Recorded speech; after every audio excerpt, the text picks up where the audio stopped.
20h dans cette spéciale de Tech & Co. À ne pas rater. Romain Daubry, lui, est notre expert technique du marché depuis Bourse Direct. Bonjour Romain, ravi de vous retrouver. C'est un simple rebond technique aujourd'hui ou vous sentez du souffle aussi dans la hausse du jour, Romain ? Non, c'est un simple rebond technique. Il en a tous les aspects. On déplorait le manque de soutien, le manque de volume dans la hausse qu'on avait connue pendant tout le mois d'août. En réalité, on a gommé en 4 séances la moitié de ce qu'on avait construit en 20 séances tout au long du mois d'août. Et surtout, quand on a baissé avec plus de volume, en tout cas sur les indices européens que dans les mouvements de hausse. Et puis, fait nouveau qu'on avait commencé à évoquer ensemble la semaine dernière, mardi et mercredi dernier, au cours de la baisse sur le CAC 40 et l'Eurostoxx, on avait vu de l'intérêt baissier ouvert sur les futurs. Ça s'est confirmé très nettement vendredi sur l'Eurostoxx notamment. En gros, sur 5% de baisse sur l'Eurostoxx, on a vu 8% d'intérêt ouvert au cours de la baisse sur les futurs. Ça faisait très longtemps qu'on n'avait pas vu un intérêt franc dans un sens et dans une direction de marché. Et donc, c'est évidemment un signal qui est assez négatif. Les vendeurs, on l'avait signalé, ont pris la main. Les niveaux d'alerte ont été enfoncés. 4915, on en avait beaucoup parlé. 4880, 4915 sur l'Eurostoxx ont été enfoncés.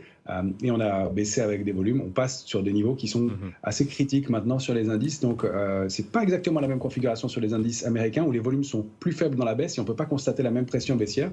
En revanche, à court terme, on rallie des niveaux d'alerte qu'on avait identifiés. Et donc, sur ces niveaux-là, la couverture est plus importante. Ça permet pour l'instant d'amortir le mouvement de baisse, mais prudence quand même. Les prochains seuils techniques, du coup, c'est quoi sur le CAC 40 notamment, Romain ? Sur le CAC 40, on est passé un trading range plus bas, c'est 7263 en bas, 7556 en haut. Et la médiane, le niveau autour duquel on sera plus ou moins aussi en intraday, c'est 7399, sur le futur CAC 40 d'échéance septembre. Donc pour l'instant, on est plutôt du bon côté de la barrière en intraday.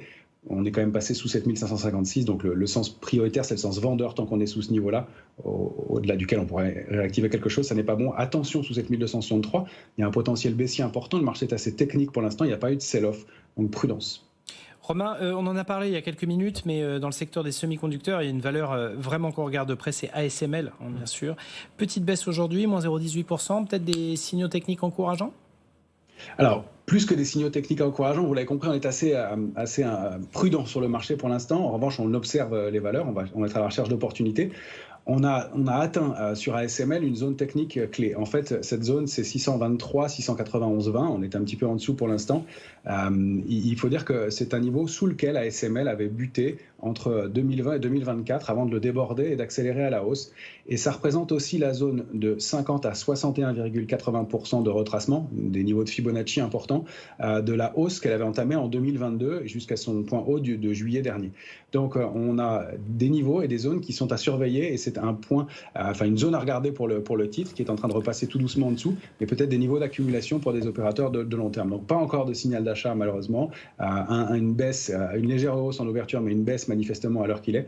Donc prudence encore, mais des niveaux à observer et des niveaux clés vraiment très importants sur ces titres-là. Effectivement, merci Romain. On vous retrouve à la clôture des marchés tout à l'heure à 17h35. Notez aux États-Unis que des valeurs vont intégrer le S&P 500. Ce sera le 23 septembre prochain. Palantir et Dell, ça tombe bien, ces deux valeurs en profitent. 5% de hausse actuellement le titre Dell. Palantir gagne de son côté 11%.